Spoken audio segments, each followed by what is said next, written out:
Hi, everyone. I'm here with Derek Henson in his new role as SVP, Dealer, Lender, and Inventory Management Solutions at Cox Automotive. Today, in the driver's seat, we're talking about inventory management, which, of course, is V-Auto territory. We're discussing how dealers are finding it tougher to maintain a good selection of used vehicles on their lot. So, Derek, you and I are going to be talking about ways dealers can get the most from each of their source channels with some help from AI.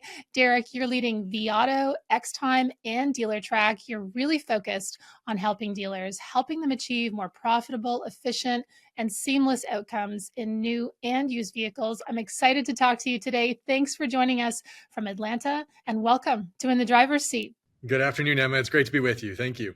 It's great to see you, Derek. Okay, one of the big issues facing dealers is how much extra they're having to invest to acquire used inventory. Why is it important for dealers to be thinking about optimizing outcomes for their vehicle acquisition? Yeah, it is so critical right now, Emma, as you look at the way that supply demand dynamics have shifted over the last few years. Certainly, we had the hiccup with COVID. We knew that the new car manufacturing isn't what we wanted it to be during that period. And so there's a valley of used car supply.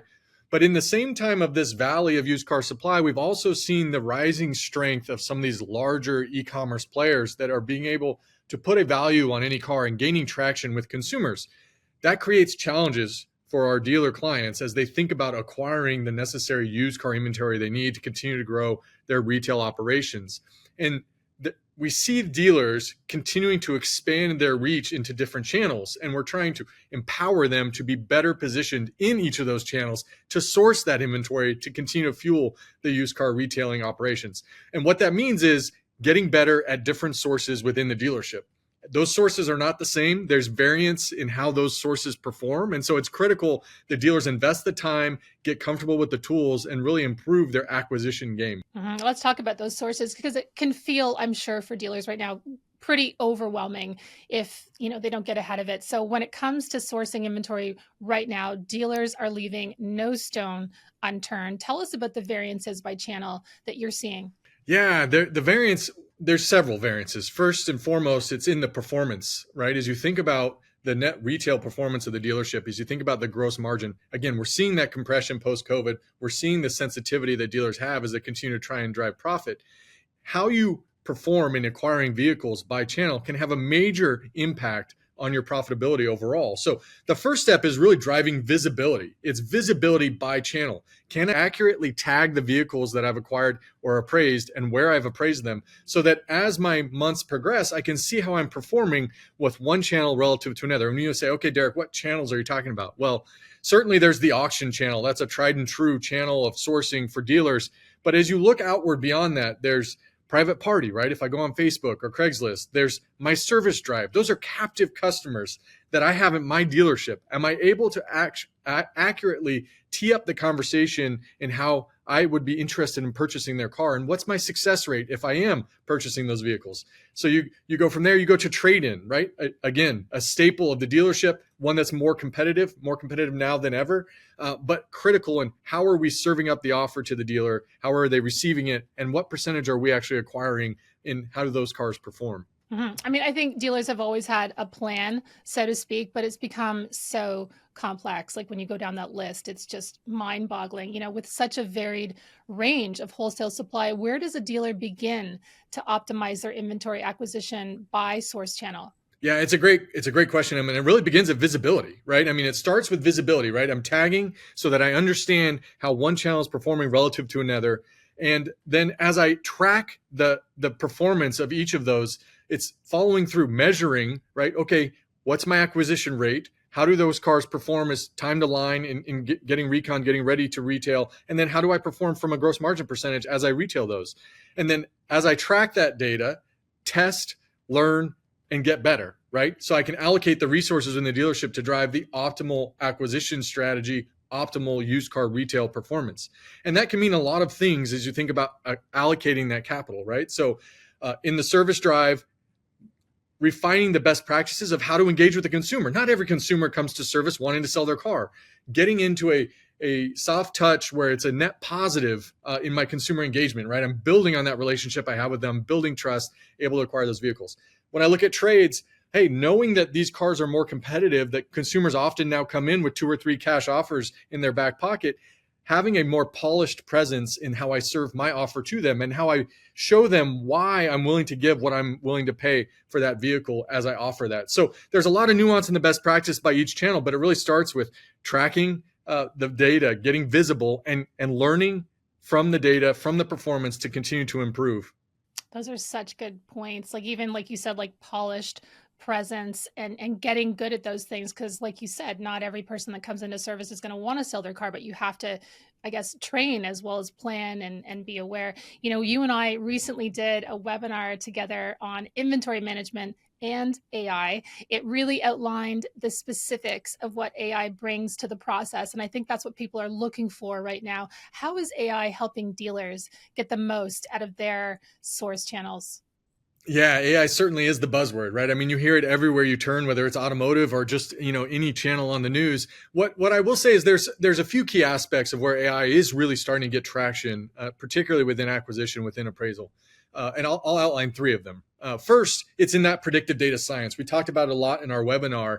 How do you take all the market information about what's selling, the rate at which it's selling, where consumers are searching for vehicles, how my dealership performs? How do I take all that data to then accurately estimate what cars I should be acquiring and for what price, right? That's going to put me in a positive position and a strong position to retail. Now, I know front end gross isn't the end all be all when it comes to used car retailing. You want to keep the wheel turning so that you have your service bays fill, you have your detailers busy, you have F&I coming in. So it's an aspect that will help you optimize given all those elements that are contributing. That's one, that predictive data science is really strong from an AI perspective.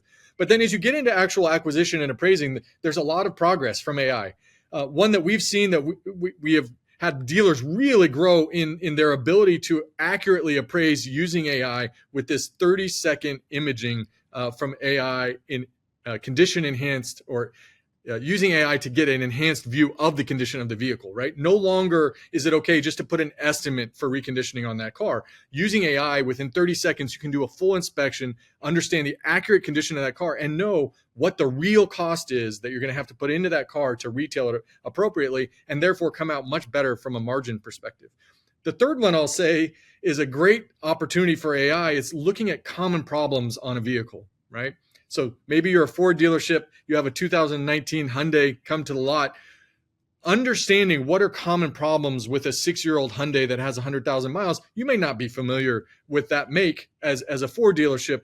Going to an LLM, going to the universe of an AI LLM to scour the internet, to understand all the user forums, the owner forums, the ROs, the history of that vehicle, can surface what those challenges may be, right? Hey, this car is prone to have a timing challenge or a transmission challenge, and here's how you test. So that's an immensely valuable tool for a dealer. Again, all about tightening their process, not having as many gaps, so that when they bring a car in, they're bringing it for the right price with the opportunity to earn the maximum amount of profit. I think that is very specific because what you're talking about with the AI is its greater precision, greater awareness.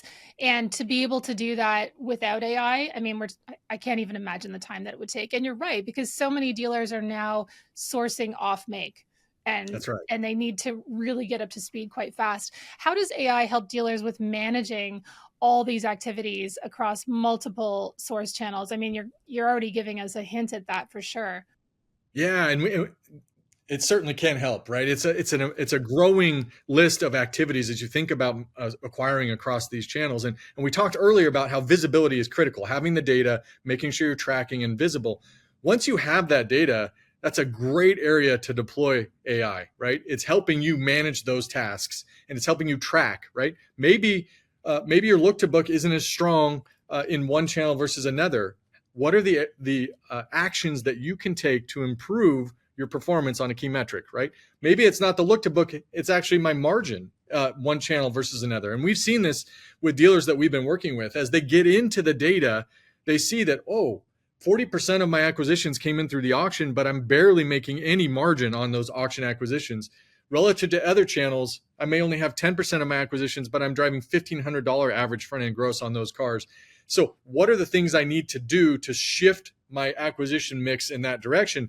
And AI is great. Once you establish those metrics, it's great at tracking those tasks. And I think as AI continues to advance, it gets better. Agentic AI will help you actually manage the tasks, actually create the correspondence, actually drive the reporting and accountability with your team. And so we see a bright future for AI in this space, and we're really investing to bring that into the tool as your assistant to help you manage your used car inventory. I mean, it sounds like a good place to start with AI. Let's talk about results. What kind of results are you seeing from the dealers who have undertaken a source channel specific strategy for vehicle acquisition?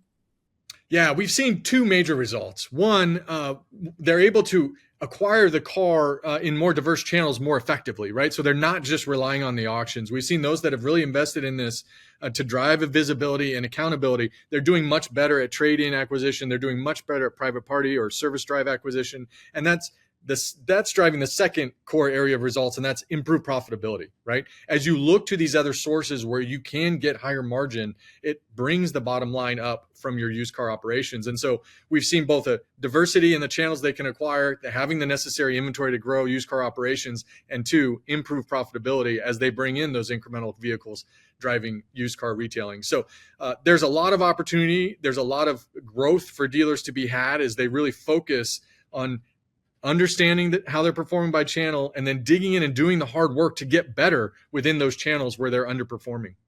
I think this has been such a valuable discussion. Derek, it's been so great having you with us today. So it's a tradition to close out each episode with our 0 to 60 challenge over the next 60 seconds. We'd like to give our viewers a chance to get to know you a little better. So are you ready for the challenge, Derek? Oh, let's do it, Emma. All right. Absolutely. Okay. Question number one, if you weren't in the car business, what do you think you'd be doing? Wow, it's a good one. I mean, I would love to say that I'd be a professional golfer, but I don't think the golf game is there. So I'm going to go with my next favorite. I would probably be an arborist. I really enjoy being out with the trees and the chainsaw and making it happen. Yeah. Okay. I mean, I agree. I think we should all come back as a professional golfer. I think That's right. If that you give me free choice, that's where it is. Exactly. Question number two, if you could drive any car, what would it be? This is a tough one too. Obviously, being in automotive, there's a lot of opportunities or choices to choose from here. I would probably go with an early model Corvette convertible. So a C1, like a 1960s Corvette convertible. I just think it's such a classic, fun car to drive. Love it. I love it. Question number three, who are the important business leaders or influencers that you follow? Yeah, this is a good one. One of my favorites is no longer with us, unfortunately, Clayton Christensen. He's one that's really inspired me throughout my career. But there are several others that I listen to. Adam Grant's a great one as you think about the psychology of business. And even Satya Nadella, what he's doing with Microsoft and innovating in such a large established company, I think is pretty inspiring. Okay, I'm making a note of all of those. I want to thank you again, Derek, and we will see you all next time for In the Driver's Seat. Thank you so much, Emma. It's so great to be with you today. Great to see you. Thanks, Derek.